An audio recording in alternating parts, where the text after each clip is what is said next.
you want to save money on your trading card purchases, we have a promo link over at 50cards.shop. Enter the promo code ATNIGHT to get 5% off your order.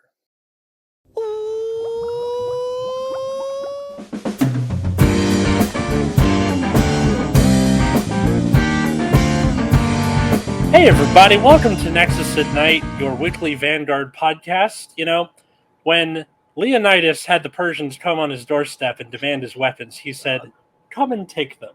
Welcome to our 300th episode. I'm Atlas. I'm Matt, and I dislike it. Yeah. We are rapidly approaching a point where we're going to have more episodes than YouTube subscribers. Oh shit, we are. Everybody, hurry up so we don't have that problem. I'm root beer. Yeah. Did I already say I'm Matt? I don't remember. Yeah, you did. It was like multiple seconds ago. It's okay. It'll take maybe another year or so for that to happen. Mm-hmm. But you know what I do remember? What? The old decks that we used to play. And That's right. You had a good time, playing in an unexplored game, or you didn't really know the game, or you were playing against garbage with your friends. Yeah. So the first one I can remember. I don't know. Do you want to introduce us at all, Alice? Or I mean, was my segue perfect? No, your segue was absolutely perfect. Yeah. So, being that this is every 100 episodes we do like a little special thing, show our faces for the first time. This time we're talking about decks that we miss playing that, maybe fell off due to a ban list happening, or the style of the game changing, or just new support came out. Or it just sucked. Dog shit. Yeah, or it sucked. That works too. This is just going to be one long nostalgia fest. I have that Twitter thread from that we put up near the end of last week that I might read a couple from. But yeah, let's get into it. Go for it, man. Yeah, so I started playing a very, very, very long time ago in Vanguard. I don't know. Basically, when we got like Dudley Emperor and think about Extra Booster, what is it, Cavalry of Black Steel, which we got extra early compared to Japan. Yeah, as far as set have to change the release order of cards because Dote was that broken. Yeah, so we got Duke hella early was the really takeaway from that. But what I really liked is I liked playing the first BT set, which was a pretty bad set overall. But it had this really fun card named Lena. And she was a 10K, so already bad. But on ride would bounce your whole board to your hand. So you would use Girls Rock Rio, if you remember that card. The one with the guitar? Yeah. Bounce to your hand, draw a card or whatever. And then there was another grade 0 that did the same thing. So it's playing this do nothing grade 0. Mm-hmm. But what I remember most about playing this bad deck is playing against my friends who would also have do nothing decks. Because a lot of Vanguard decks back then were do nothing unless you were playing one of the actually good decks. It was very easy to deck out, very easy. Because games would just go on forever. Yeah. So we'd be playing matchups where it's unfeasible for either of us to actually win the game. Okay. So you just wouldn't push for that, and you would need to draw enough cards to not die, but also not have more cards or not have less cards in your deck than your opponent. This is a weird zero-sum game. Right, so basically you're playing what is approximately Vanguard, but really your goal is to just outlast your opponent and have more cards in your deck than they do. So it's like a Vanguard version of Rope-a-Dope. I don't know what Rope-a-Dope is, but probably. So when Muhammad Ali would get in boxing matches, he would kind of lean up against the rope, so his opponents would tire themselves out trying to get in a good hit on him, and then once they punch themselves out, then go in for the kill. So there was no going in for the kill. Yeah, right. Somebody just decks out inevitably, and this happened a lot with PBO as well. So it's another deck that was a classic at doing this. And original PBO, original PBO. Yeah. The one that says Counterblast 3, discard a copy of himself. So old PBO ran in the following manner: you rode Phantom Blaster Drag, or you rode Phantom Blaster Overlord, hopefully. You played Nightmare Painter to shove the dragon in your soul, so you were sitting on a 13k base, and that was it. He did not have an ability. It just was not real. You played 4 in the main that would just pitch extra copies of Phantom Blaster something, and you would just discard it to draw 2. And you were just sitting on 13k base. So that's your deck. And this is back when cards or like trigger power and shield power was just less. Yeah. Triggers were 5k. Yeah. Yeah, 5k power, 10k shield. Grade 1s had 5k shield. There's a million 8k grade 2s. Yeah. A million of them. Yeah. They could not decide whether Vanguard should be 9 or grade 3 should be 9, 10, or 11,000. Oh yeah, that was a weird time. Too. Usually it was between 10 and 11. The only thing I think that had a 9 was Aquaforce, and I think like a couple other random things were done. Yeah. I know. That was just like a joke because Vanguard was all over the place in regards to like what power was supposed to be. I mean, if you go back far enough when people were just playing like mixed decks of just like various clans, where you had like no, not even Extreme Fight. It was just the way the game was played, like set 1, where you had like Draconic Overlord from the TD. You would have like Overlord. Yeah, you would have Mr. Invincible, and you'd just be playing like Kagura stand triggers because you could play Conroe or something. Mm-hmm. And that was like the deck. Yeah.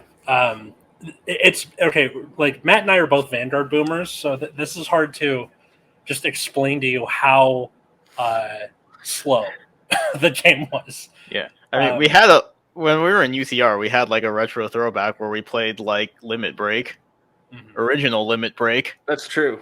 Yeah, and Limit Break again for people who are from you just showed up in Overdress or whatever. Limit Break was the ability was active at 4 damage or more, which means a lot of games were just getting to 3 and then just kind of sitting there.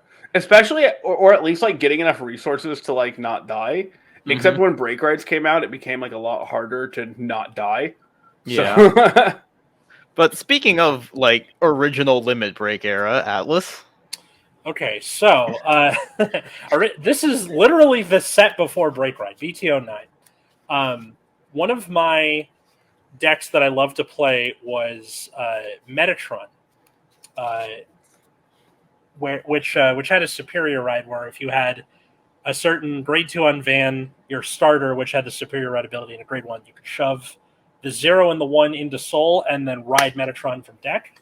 And then that was a way to speed to grade 3 and start attacking your opponent on turn 2 before they could really set up. So by the time they were like, all right, I'm ready for Limit Break, I'm like, okay, joke's on you. I've had Twin Drive for 2 turns now. So yeah, yay, more cards. I actually have receipts of this. I'm going to put a link in the description, but this is my locals back in, if you're watching this on YouTube.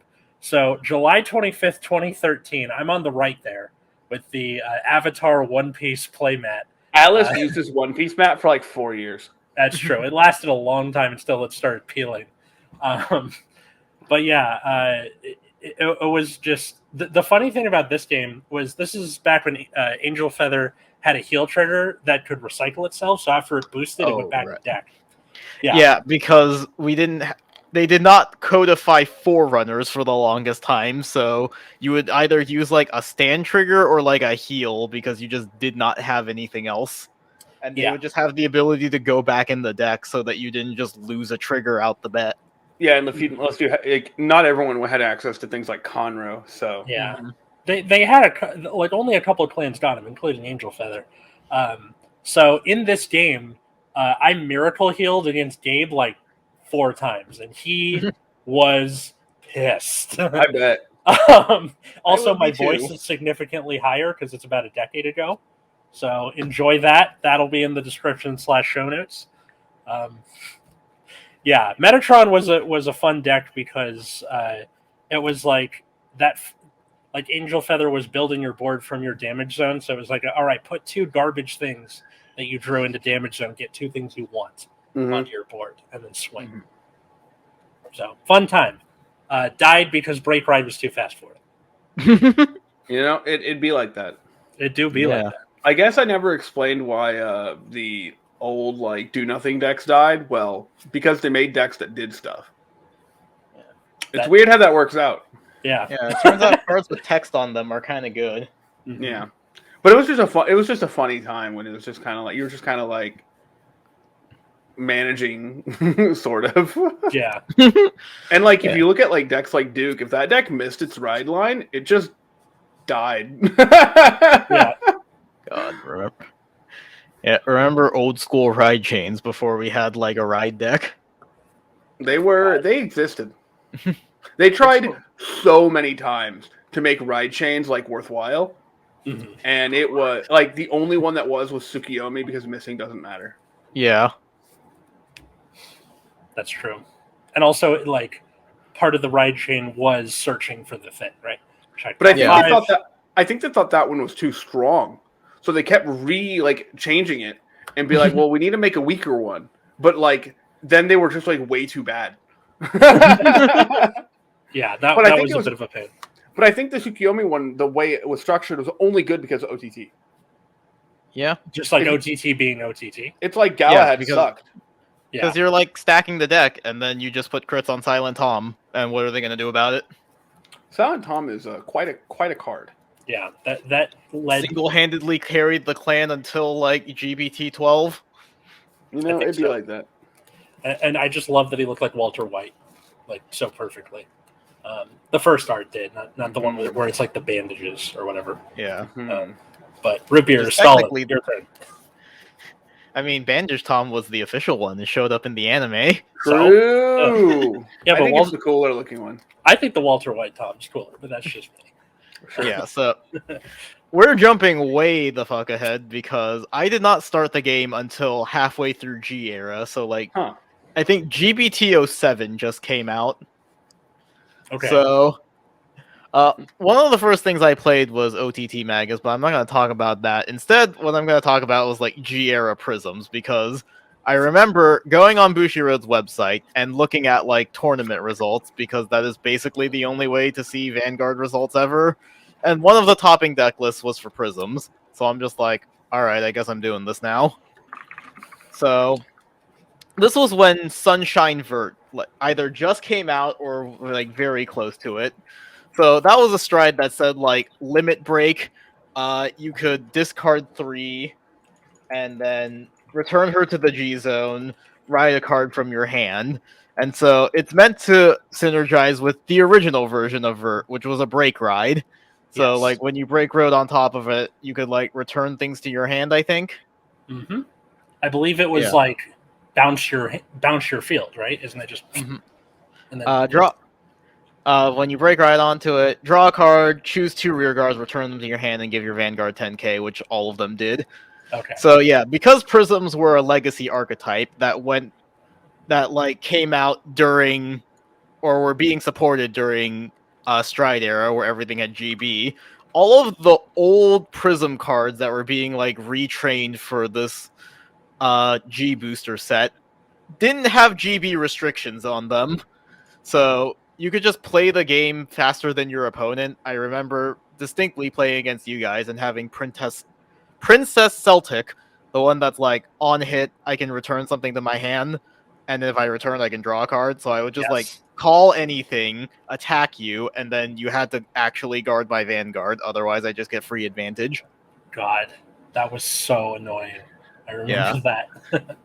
Yeah, and then, the win condition was just like Sunshine Vert into Labrador, because Labrador on attack, you can call up to 3 prisms from your hand to open rearguard circles, and if you call 3, it gets another 10k and a crit.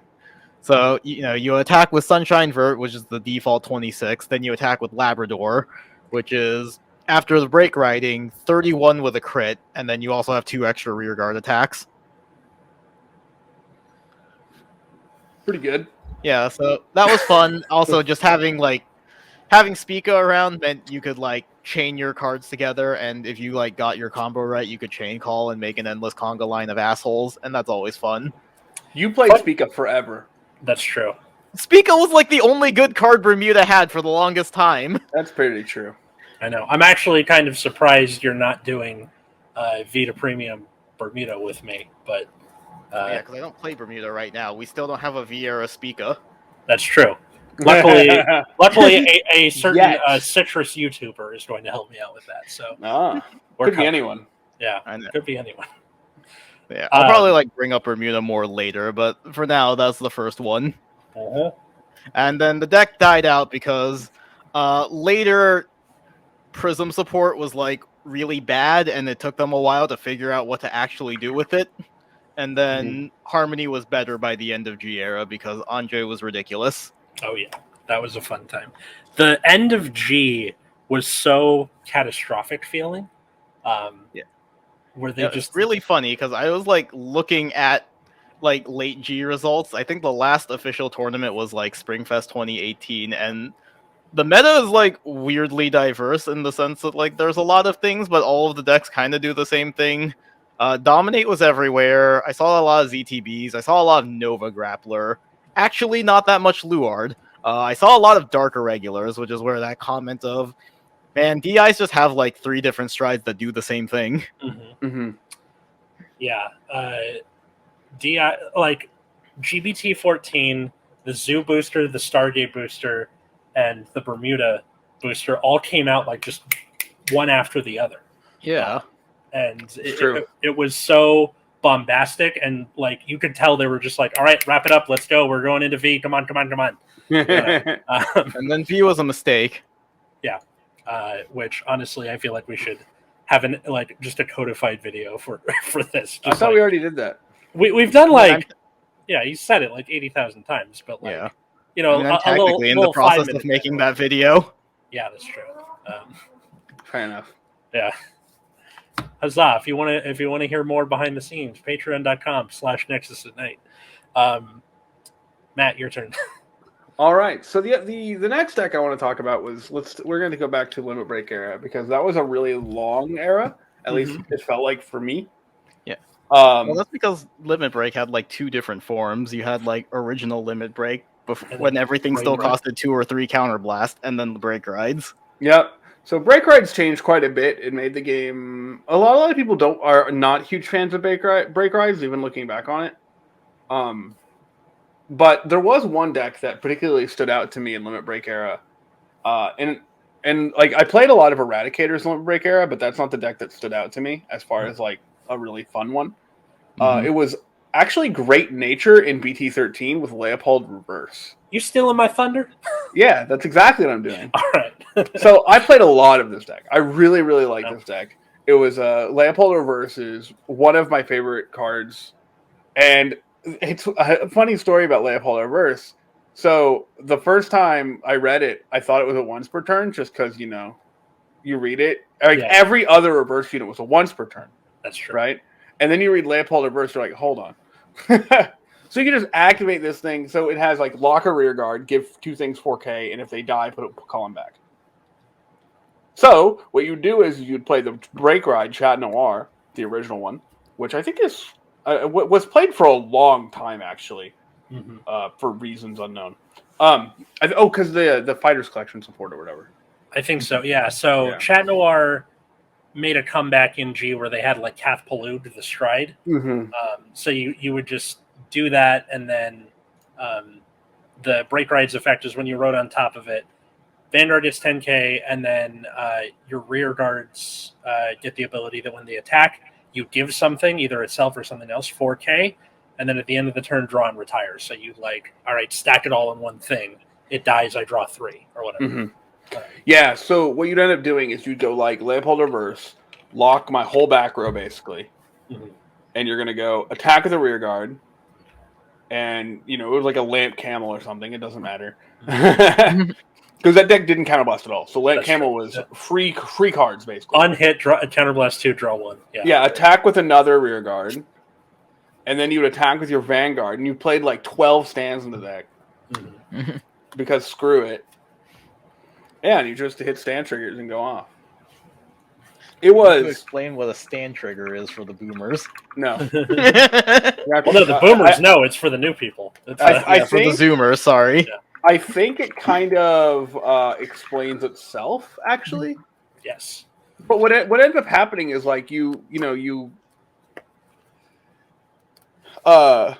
give a bunch of power to your rear guards. You call like duckbills and things, and end of turn you just draw like 5 cards, and they call themselves back, standing, which matters for some reason.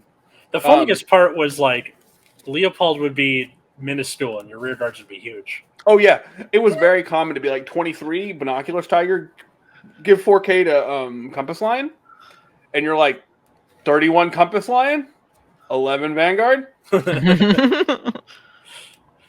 Stand Yeah, it was good times. Yep, good times. But yeah, that deck was super sweet. Your rear guards just hit like trucks for the time, and every stand trigger was like a disaster for your opponent. Also, like tank mouse back then was like rest itself dope something.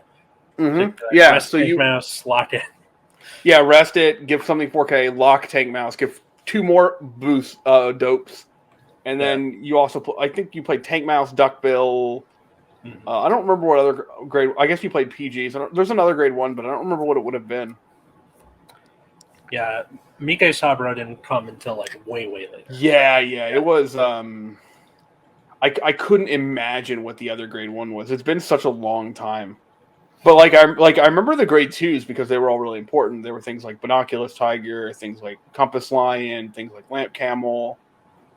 Like the good grade 2s basically. Mm-hmm. But yeah, as far as grade 1s go, I could not tell you what the other grade 1s were. It was a good deck, and I feel like underrated in its time. I mean, you say underrated at the time, but it also existed at the same time as like Raging Form and Raging Form is kind of strong. And Tetra Drive. Yeah, you're right. Yeah. And then like immediately after BT 13, we got Novell and Blau. Oh yeah. Fuck. So like it's not even that like it was underrated. It was that well, okay, there's another problem too, but I'll say it in a second. Like I think people knew the deck was decent. It was just that the deck set above it were just like way far above it. The other reason that it didn't get a lot of play, and this is probably the more important reason, is that season of Bushiroad events of like the regionals were all team events. Not only were they team events, but it was Invader versus Defender. So your team had to be all Link Joker / reverse decks, or all none of that. Which means that once Novell and Blau came out, which was the California regional, where they were both already out, your team was basically Raging Form, Novell, Blau if you cared about winning.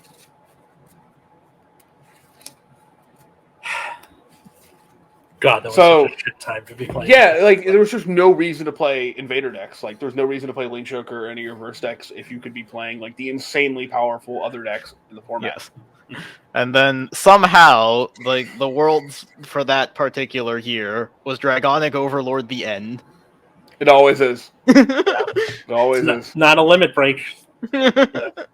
Always is. Yeah, for those who don't know, Dote and PBO, unrelated but still came in that set, were BTO 5. Now, in Japan, it was released in the numbered order, but they realized that Dote was such a paradigm shift that they shifted the entire set order. So it went BTO 1, BTO 2, BTO 6, and that first round of limit break. So like Ezel, Cocytus, things like that. Vermilion. Cocytus was the first deck that I ever played. So Grand Blue is my first deck. And I gotta say I don't really miss it because there was a lot of not plussing. It's not a fun time.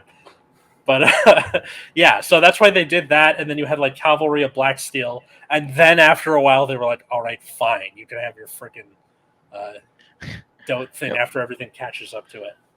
Yep. Yeah, Vermilion was a menace back then. Oh, yeah.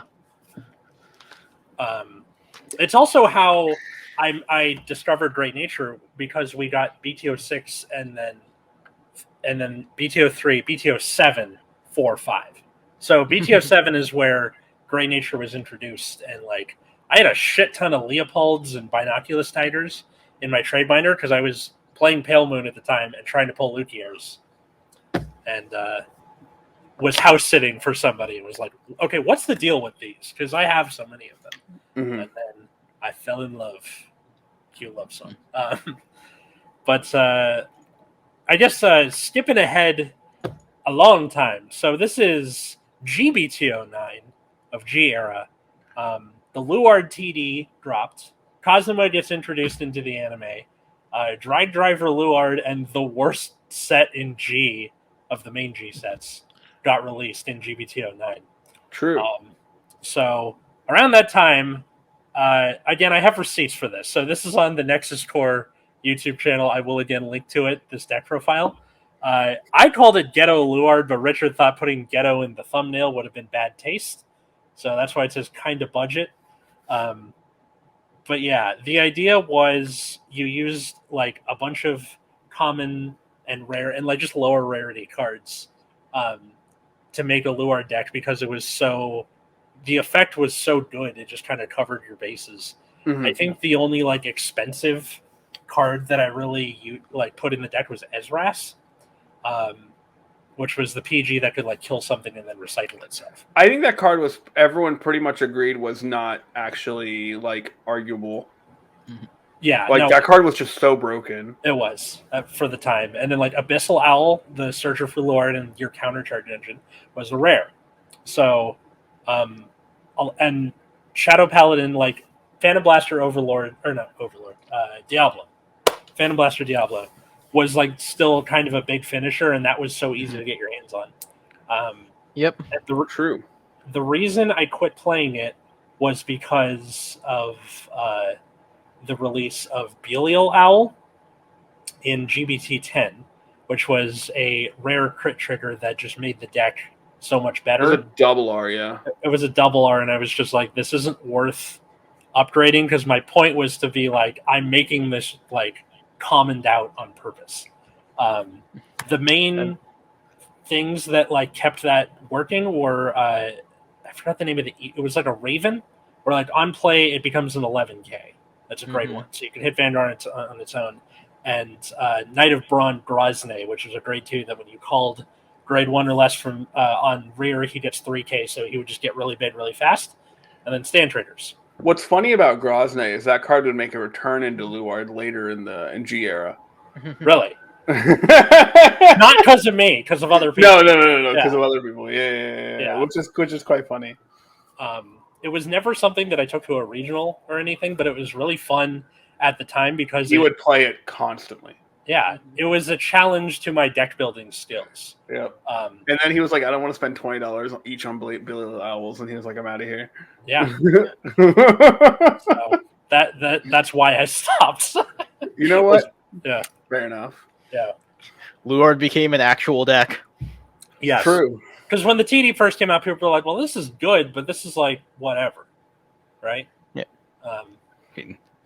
I don't think people were even like the deck was good. The deck kind of sucked really bad. Oh, people were coping real hard. No, like the ability where they're like putting 2 grade 1s in and then being able to call from like that's a good ability. But everything else sucks. Yeah. Yeah, the Luard like grade 3 is insane. Like that part was clear.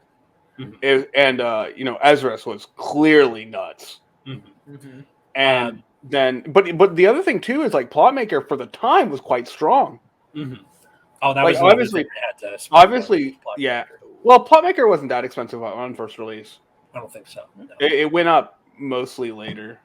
But like anyway, that was yeah. But like Drag Driver was like the money card, and that card was garbage. Yep. And you didn't even need it. It was so bad. It was like it was like people, anyone who interested in Luard was just getting rid of the Drag Drivers because like, but a lot of people still wanted Drag Driver because it's like the Luard card, but that card was god awful.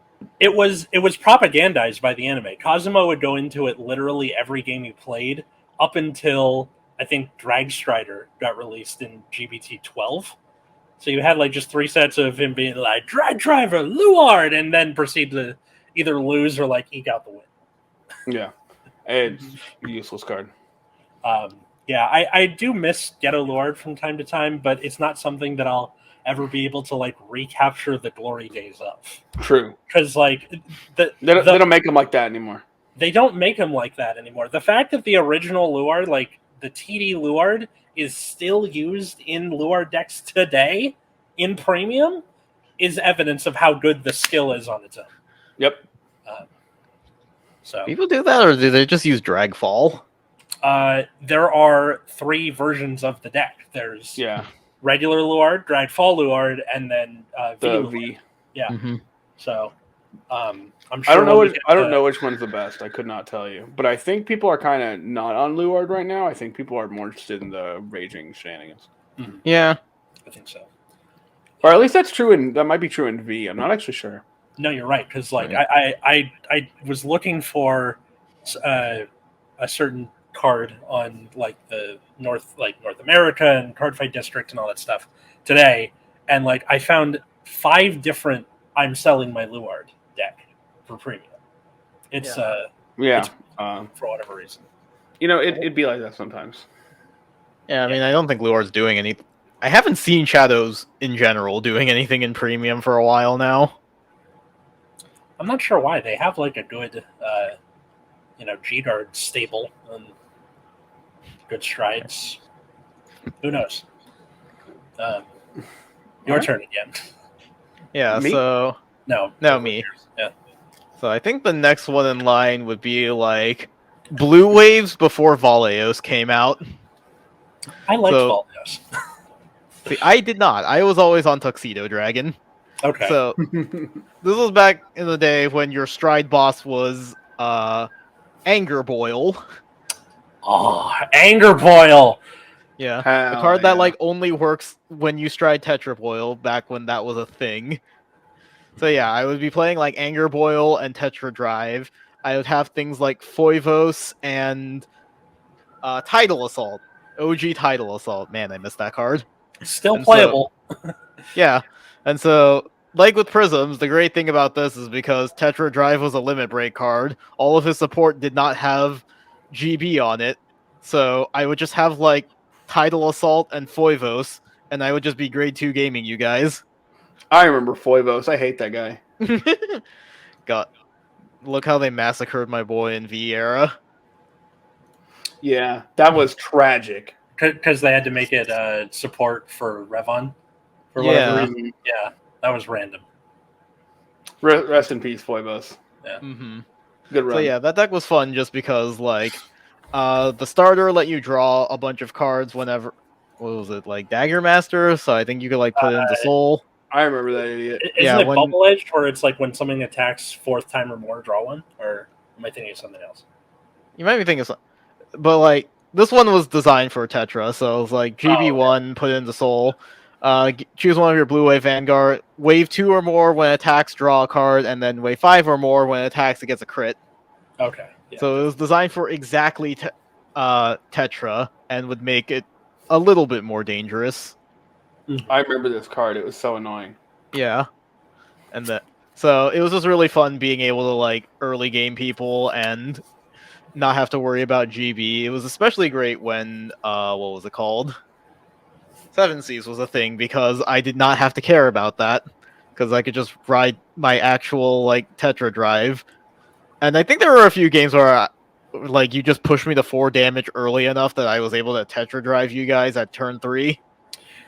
Yeah, because like the way Stride's like ethics or philosophy was the whole like concept of damage denial wasn't really a thing then. It was more about like getting to Stride first. I think it was because it was already a thing that had existed in the past. Yeah. It's something that you should think about at least. Yeah. Even then, So, because like I said, it existed in Breakout era, right? Mm-hmm. I forgot to mention way back then when we were talking about like sitting on 3. Bladewing Reiji, the original one, would have 3 crit all the time. Yeah, that deck was garbage. So you just like sit on the edge of 3 and be like, okay, you gonna let me hit or not? No? All right, we'll try again next turn. Sorry. Just 2 to pass with 1 card every time. Yeah. And then I distinctly remember not being able to afford a viable first stride because Commander Thavas was a $100 card. Oh right, the clans, the clan collection or the clan clan collection GR that you need Like 4 the of. clan booster that you need 4 of, and GRs were like 1 or 2 per case at the time. Yeah. It was pretty ridiculous. So That there was was that one good thing wonderful about time. GBT09. They reprinted Commander Thavas. Thank God. Yeah.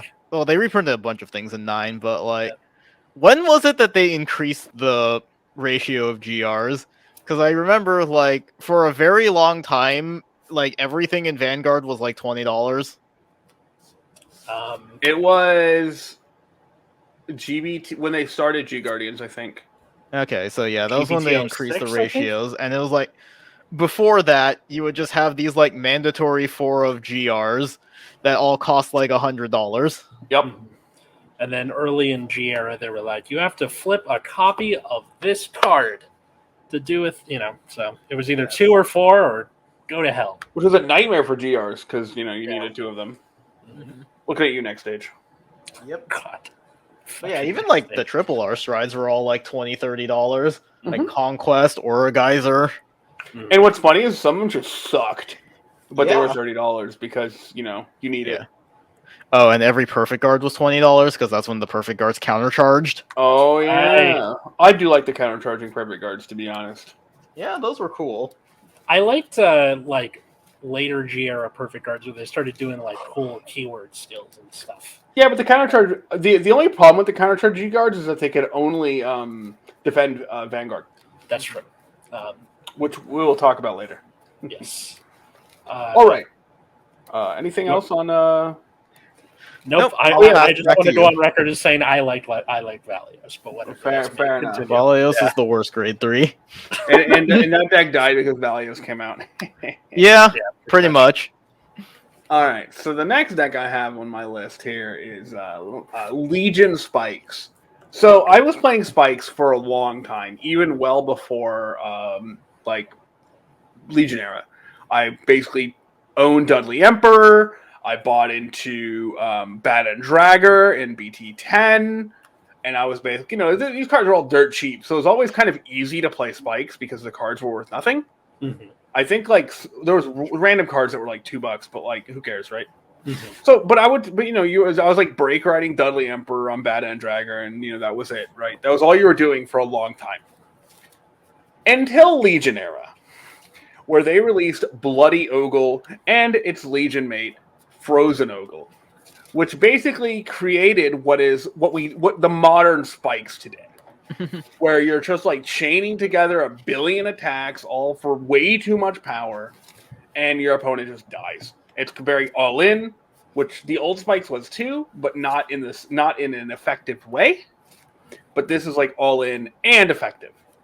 And this was like the first time Spikes felt like it had an actual plan. And so it's definitely incredibly memorable for me. This deck just kind of fell behind the times, especially in G era when people started just having more powerful decks. Mm-hmm. You were playing a limit break deck, and so if people were aware of that, they could plan around it.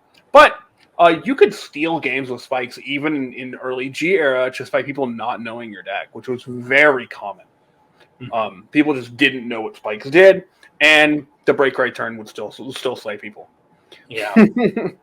And usually they because you needed 3 open counterblasts to do the frozen last thing, right? Oh yeah, you can do it. Yeah, yes, pretty much. Yeah, and you can kind of cheat it a little bit if you draw 2 Frozen Ogles because you can go through Jumbo the Stun Gun or something. Right. Okay. And your front row is plus 15.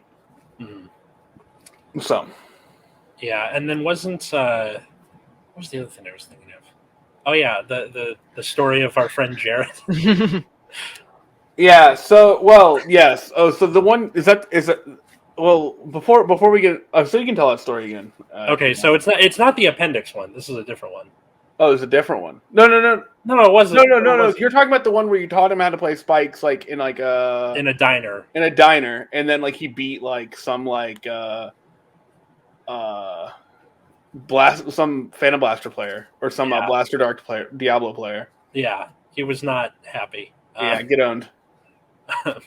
Yeah, so a friend of ours who was kind of curious about the game, we dragged him to a regional, and needed him for a third on a team, and taught him how to play Vanguard, the game of Vanguard, in a diner about an hour before the regional started, and then be this is what you have to do. Just do this.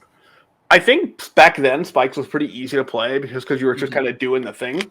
Mm-hmm. But I think like as spikes progressed into G era with the first tactical booster and Miracle Ace, spikes became a lot more difficult.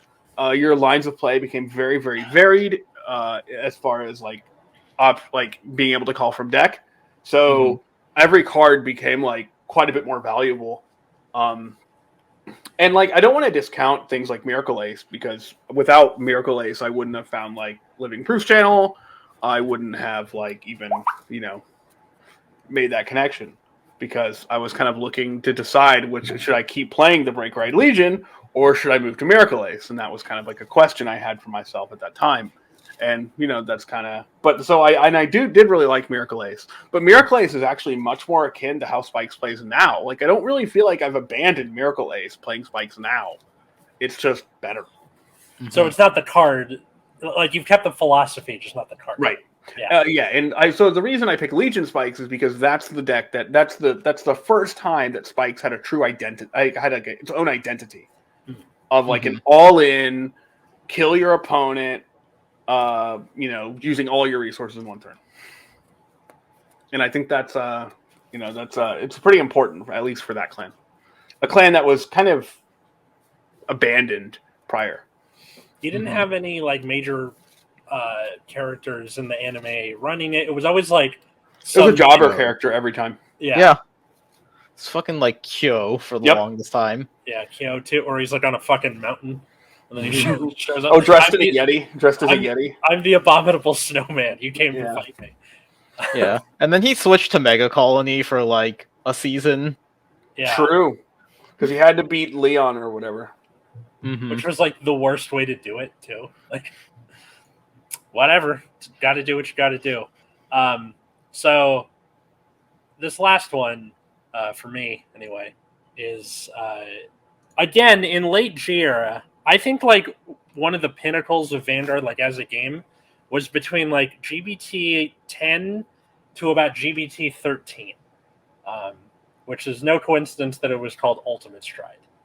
But this deck here, which again on the Nexus Core YouTube channel, link will be in the description. Blade Wings. Blade Wings, I think, is my favorite deck of all time. Interesting. Checkmate, Jin, and Yahtzee. I don't really do Dark Irregulars as a clan. Like, I'm not like, I stand the vampires. I really enjoyed Blade Wings. And especially where, like, my philosophy as a player is usually more aggressive, more multi-attacks, more, calling boards, out of nowhere. Pale Moon, Great Nature with the Crayon Tiger stuff, Ghetto Lure, things like that. But this was so opposed to how I usually play, where it was, again, that rope-a-dope style, where Bladewing Sullivan's effect was, if you had 15 or more cards in Soul, everything you guarded with got plus 10k shield, and then you Soul Blasted 2 after that. So that combined with Bladewing, what was his name? Tybalt, the Stride, which you put your drop zone into your deck when you stride him, and then if you have 15, I think it's either 10 or 15 in Soul or more, he gets red text, your front row gets 10k. If you have less than 15, Soul Charge 5. So you would go into this, and then also later, one who splits Blader Mouse on the left there, which would put all your grade zeros back in deck and restand them. So it was just not dying for so long, and then eventually finding the opening and like killing your opponent, which was always done with 4 copies of Enigmatic Assassin, which could pop themselves out one after the other from the soul, swing for 20 or more, and then next turn just put them back in deck and redo it. And how many Enigmatic Assassin were you allowed to play at this time? 4. And how many are you allowed to play now? 1. 1. That is what killed the deck. It wasn't. No, there's just better things to do. Yeah, no, darkness just became better. Yeah. Now, Atlas, what genius turned you on to Blade Wings? What, you?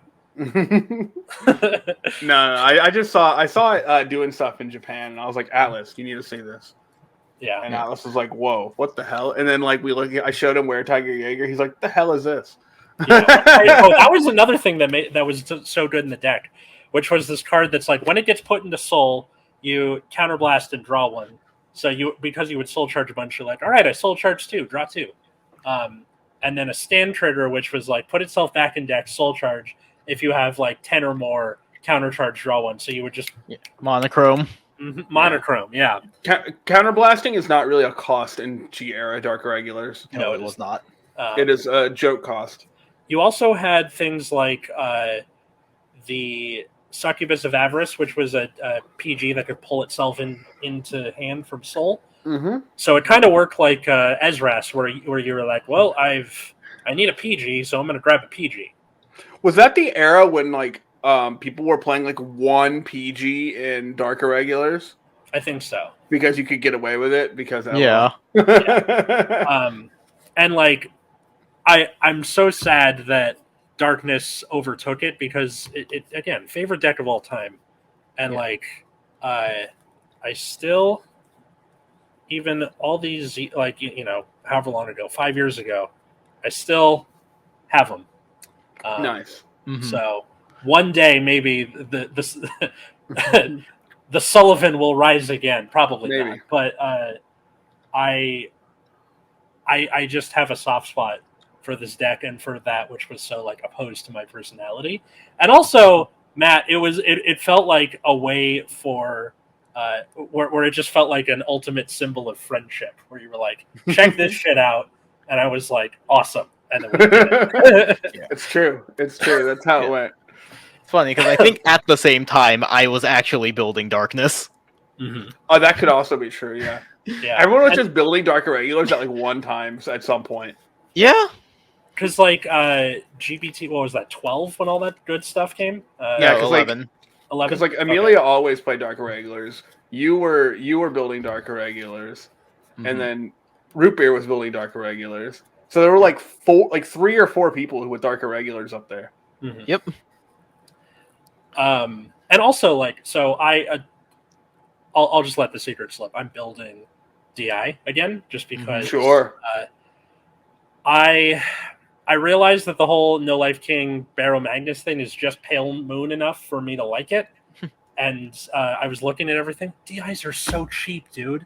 Like, Yes, they are. The most expensive cards in the deck are the Shar Hot Stride, which you kind of don't really need anyway, and Death They're Anchor. just like giving you that. I still have one with like the SGR text. Oh shit! Can I get that off you? Like, for real? And the No Life King, which is like $15. Everything else is like less than $5. It's crazy. I'd have to find it again, but I'm pretty sure I just have a box somewhere full of like SP'd out DI stuff. Go for it. I believe it. Yeah. So that's like my favorite. It's my favorite deck of all time, and something I miss every day. So yeah, that's my last one. Okay. So I still had a couple more. I guess now I'll talk about like G-era Night Rose, because that was a deck I owned for a very brief period, but it does encapsulate what you were talking about, where like combo decks are sweet. So G-era Night Rose was just endless conga line of assholes. So it was when Gauche came out. I don't remember how to spell this on the wiki now, but I vaguely remember it was like Counterblast. Gouache. Counterblast, Soul Blast, as many things as you want. Call that many. Yeah. And then, so you would have like that one Banshee that could go into Soul and draw a card, which was just free because you called it off of Gauche. Yeah, and then, baby, yeah, because all of your cards like called other things when they like attacked or at the end of battle. So you had like Columbard, which was the worst option. Nightstorm, Negro Bone, Negro Lazy. You just find like one of your combo starters and you'd be like, okay, Nightstorm, call Negro Lazy, call over the Nightstorm, attack, Negro Bone, retire the thing in front, call back Nightstorm. And you would just keep going until you ran out of counterblasts. So you could make like 7 or 8 attacks in one turn. You had things like Negro Rook that gain enough power to become a 16k beater, which hit over triggers at the time. And, as long as you like adapted your combo lines properly, you could make a ton of pressure and drew like 5 or 6 cards. And then at the end of your turn, you would just recycle Gauche twice and countercharge 4. Yep. So Ganache. Or what's it? Ganache. yeah, it was Grenache. Grenache. Yeah, gouges the strike. It Yeah. all kind of like runs together. Yeah, so you just like Grenache, hollow, it dies, countercharge 2, bring it back, countercharge 2 again because it died again. Mhm. Well, it would be like that. Yeah. And then like it also back then you could do Denial Griffin. Yeah, still, you could right? you could build your own Denial Griffin with Cannoneer. How well because Night Rose was like when something dies you can mill 3, call it back, right? Yes. But yeah, So that deck was super sweet just because it had like pretty variable combo lines based on like what you were doing or what pieces you had available. You gain a lot of card advantage, and it's fun turning cards sideways and having an endless conga line of assholes. Mm-hmm. I don't think MVT is saying that anymore. Last video he did, he said endless conga line of dudes, which makes me think he's like in trouble or something. Why would he be in trouble? Or is like don't curse, right? Well, you don't want to curse in the first 10 minutes, that's for sure. But also That's right. Okay. I think Simo still says it sometimes. I think Simo said it in a recent history video. I believe it. So yeah. But I like that phrase, so I'm stealing it. It's a great phrase. Stealing from Simo is just the natural order of card game YouTube. Yeah. Next, we're gonna start our own Vanguard progression series. Please do not.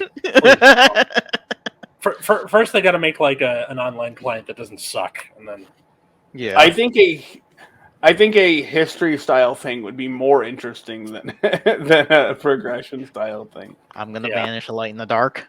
yeah. Which Please stop. I have 3 lights banished. Oh no! That was so good. Exodia. All right. Really? God. Did you have any others, Matt? Or... I have 2 more. All right, go for it, man. So the next one is a deck very close to my heart. Is the Break Ride Sinbuster deck in early G era. So, buddy, at the G darts, yeah. So Daikaiser, which we all know is and love for its guard breaking abilities. You could also play it with Sinbuster, who said that your opponent can only guard with grade 1s or higher. Or could not guard with grade 1 or higher. Could not guard with grade 1s or higher, sorry. And so you would basically say, okay, you can guard this huge attack with a bunt, which is like, 20, 30, probably 38, right? Mm-hmm. With a crit because of Daikaiser and a guard break. And your opponent has to use only grade 0s. And remember, PGs were grade 1 at the time. So they're just shoving triggers on the table that were like 10k and 5k shield and hoping you don't get enough power to overtake their triggers. Yep. And then you trigger grade 3 and retire one of the grade 0s. Mm-hmm. My blood pressure went up by like 20 points every game we played with that shit. Because you were like, all right, it's got crit and guard break. I'm like, okay, cool. Oh, P.S. I have Laurel on the table. Yeah, son of a bitch. That was the truly messed up part. I take meditation classes, man. That was the truly messed up part is that, like, so I bought Commander Laurels like a year in advance in anticipation for Daikaiser. So when Daikaiser came out with BT13, I had already owned Laurels. Like, I had already owned Laurels for like 6 months or something. All right. Because I was buying them at Frank's for $1. I actually turned down some Laurels for $2 because I thought I was being overcharged. But right after Daikaiser came out, Laurel spike, and Laurel's like never go down, and they're insane like in G era. Because when you're on a stride and you hit a rear guard because your opponent can't PG it because they have GPGs, then you're like, okay, I'm gonna Laurel, restate my Vanguard, attack again, get 3 more drive checks. I draw a billion cards this turn, thanks. And then you get to Break Ride Legion the next turn, and your opponent has to hold that. It's so sick. I hated that shit so much. It's so good. You are making me tear up right now in pure frustration. I love it. Yeah. And then they made like the Legion Daikaiser too. That deck was broken, and the interesting thing about that deck too is that that deck was like not ever played in Japan because they had Laurel at 1 before G format even started. That's right. But we did not have that restriction, so we were allowed to play 4 Laurel, and the deck could exist. Yes. But this deck is sick and completely broken. Yeah, and then you also had like the Metal Borg Stride, which was really strong at the time before G guards. So if you like Misro, if you were just sitting on Sinbuster, you could just go into the Metalborg Stripe from Fighters Collection, and it kind of does the same thing, but it's huge. Yep. But yeah, that was a sick deck. Die Earth was great in that deck too, because you could just call a grade 3, who cares what it is, and then you're like, all right, calling another grade 2, like a Die Jet, and you just keep going. I felt so bad for you where you had one SP and one not, and then you had to write out the full name. Oh right, yeah, that's when you had to like write out your deck list, and it has like the long name. 99 generational commander or commander. Super dimensional 99th generation super dimensional robo commander great Die Earth or something. Yeah, there it is. Yeah. It's an insane name. Yeah, so it's 99th gen dimensional robo commander Great Die Earth. Oh, it is not super dimensional robo? No. That's actually kind of weird that's not super dimensional robo, but you know what, whatever. Because all like the grade 3s were like super dimensional robo. But you know what, whatever. Yeah. Anywho, that card was really nuts. It had to call D Robos, but that's okay. So, what are you gonna do? What an insane deck, by the way. Yeah. Absolutely insane deck. I'm all tapped out unless they're like you want me to do a bonus one, but I have one more. Yeah, I can also like pull out one more. So you do it then because I feel like mine was like an apex for me. So just leave me out of it. yeah, so another one that I really liked at the time was Blaze during GBT10 when we got like Cohen, I think, and Ziegenberg. Oh yeah, and that angry little middle schooler with the fucking metal ass soundtrack. Oh, dumb shit. Yeah, dumb it was shit. Cohen for G. So yeah, that was what.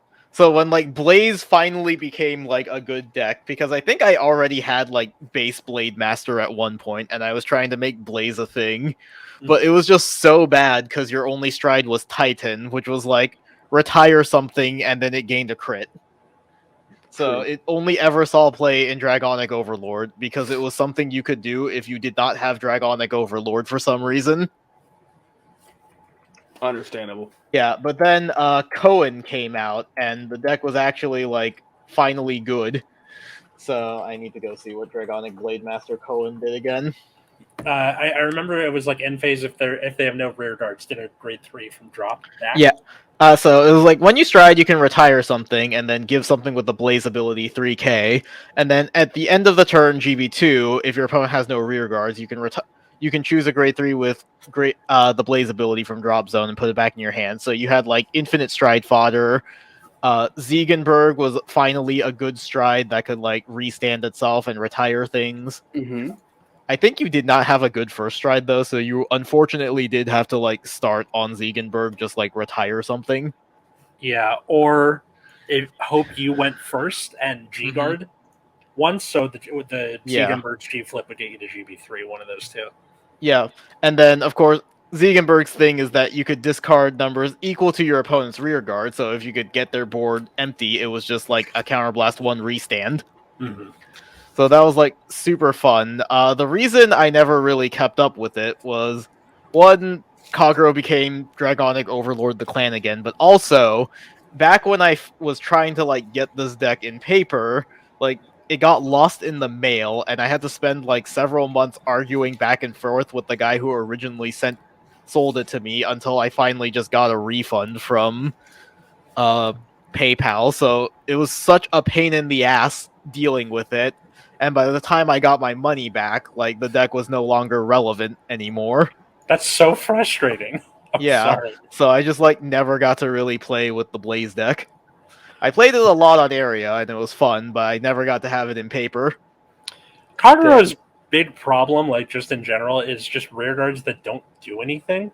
And like Blaze had like little like traces on the wind of like almost getting there. Like you had things like Mibooty who would let you draw a card and like get huge on attack, which is like it's something.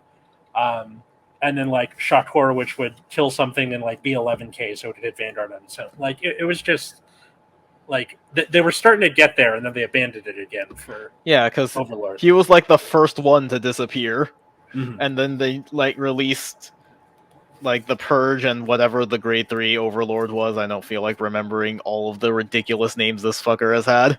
I know. Kai has too many of them. But yeah, they needed to give Totoha character development.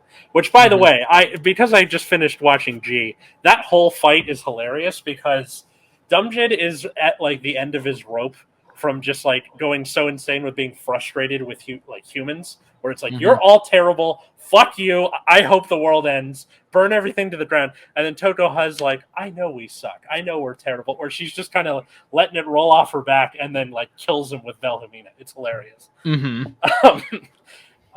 Very interesting watching that a few years later. So, isn't that like the second episode of Star Trek? Next Generation. Kinda. Yeah. My friend at work today said that TNG is competency porn, and now I can't stop thinking about it. Yeah. Yeah. So, Happens. so this is your last one, right, Matt? I have one more. Am I going to end it, or are you going to end it? You can end it. Go for it. All right. So the last deck is a deck that's very close to my heart, and one that I kind of built on a whim. I don't really remember why I built this deck. I just kind of built it for some reason, and that is Tachikaze in G era. G era Tachikaze is probably one of my favorite decks of all time, and I love the Grade 3 Gaia. I think its stride skill to be able to call two things back is super, super cool. Dogma is a great card. Definitely have played that card way too much. And the specific version of Tachikaze that I enjoyed the most was the Ancient Dragon Gaia deck in mid-G era. That's basically you're playing the Tyranno Quake, Tyranno Bite Legion in addition to Gaia as well to give you kind of a very consistent, even no matter which one you ride, you still have things to call back off Dogma because you can still call back Tyranno Bite because you have an Ancient Dragon Vanguard, right? So both of them kind of like fix themselves, but also even if your opponent is like, not do anything, you still have, quite strong early game with like Tank Mammoth, Dino Crowd, all those kinds of cards. So you have a very strong early game. You have very, lots of cards that have infinite text, and then into an incredibly powerful, stride game with Dogma. Yep. And that deck was so fun. G era cards just randomly don't have GB printed on them. It's great. But that is probably one of my favorite decks of all time, and a real big reason of why I like Tachikaze today. I don't really remember particularly why I built that deck at all. Tech booster, because like you were interested in spikes, right? Right. So I ended up with some Tachi cards, but I'm trying to think of the reason that I ended up with Dogmas. Did I just buy the deck randomly? I think so. I remember going to the locals near UCR and like you either bought the deck one night or you ended up with so many cards you're like, fuck it, I'm making this. Yeah, I could not tell you how I ended up with Tachikaze. But what I do know is I had Tachikaze. And that deck was super sick. And it's probably like a deck that I think G Tachikaze kind of vaguely emulates it still. Tachikaze ended up getting so the reason that this deck kind of fell off is that Gaia Death Parade. No, that set was a big part of it, right? Because you had all these powerful decks. You had Time Leap, you had Night Rose, you had all these powerful decks. It was kind of an arms race to keep up. And then Tachikaze gets probably its worst set of support in G era, and it's so bad. They did their like Strider so well the first time that they didn't really know what to do after that. Gaia Desperado is just an absolute travesty of a card. And Gaia Dynast is just not it. Like, the card's fine, but it's not great. And you just end up with basically a set that added nothing to the deck, while all these other decks were just, racing to the top. And, you're basically at a point where, like, now Luard's at near full strength, right? You have, the game's getting really crazy. You have Zodiac Time Beast on the horizon. So, you have all the DI stuff starting to pick up Mhm. speed. Mhm. And, Yeah, DI is picking up steam. And you Vanquisher finally became a relevant deck. Oh yeah, Mhm. GBT12 Vanquisher. Yeah, so you had like all these things happen, but like you had all these decks like kind of like becoming so much stronger so fast. Tachikaze is kind of one set of bad support. Basically, it was like, okay, well, you're playing the same deck, but the same deck is now worse because everyone else is better. Mhm. So, but like I said, I mean, Dogma still sees a non-zero amount of play today. Mhm. Gaia has defined what modern Tachikaze looks like, Mhm. which again I think is a really, really important thing for these decks that I kind of look back on, like with Spikes and with Tachikaze, is that these decks have kind of defined the clan now in some way. The card is gone, but their legacy is not. No, that's exactly Yeah. right. Yeah. And that's why those decks are just important to me. I definitely because like when you left UCR, because your program finished, and I picked up the deck off of you before you left. True. And it kind of never stopped in terms of like playing Tachi. I just love the idea that Equip Gauge. My conspiracy theory is they're like, okay, what do you do more than like killing your guys and calling them back? I just want to like turn them upside down or something. Oh, let's do that. How Probably do we make them not Shadow Paladin? Yeah, But it's like, true. I think the Gaia formula was just good. Yeah. Like, why did you need something else? Also, the funniest thing is Tachikaze came out before Shadow Paladin. Oh, that's true. That's true. That is true. Tachikaze had like a few Gigarex, the OG Gigarex, It was terrible. which was when something died, it gets 1K. Mm-hmm. Triple R, by the way. Oh my god. Yeah. So that's pretty much all the like decks we miss, and that's our 300th episode. So thank you to everybody, all our listeners, all of our patrons, Darren, Cole, Josh, Jeremy, and GR, and I just can't thank you enough for listening, for watching. If you're discovering us for the first time, hi. Subscribe to our channel. We don't want to end up in a place where we have more episodes than subscribers. Honestly, that's probably the best Subfest ever. A true plea for help. Yeah. So leave a like, leave a comment, tell a friend. So I'll link all the things I was referring to earlier in the episode and the Twitter thread and all that in the description. At Nexus at Night on Twitter or Instagram if you want a bonus show of us where we talk about whatever the hell we want every week. Tangents, patreon.com/Nexus at Night. You get stuff early and a bunch of other stuff. Mats, t-shirts, all that good stuff is in the description. Where can they find the rest of us? You can find me on Twitter at Wiggums, 2Gs. You can find me at Plasma Eclipse.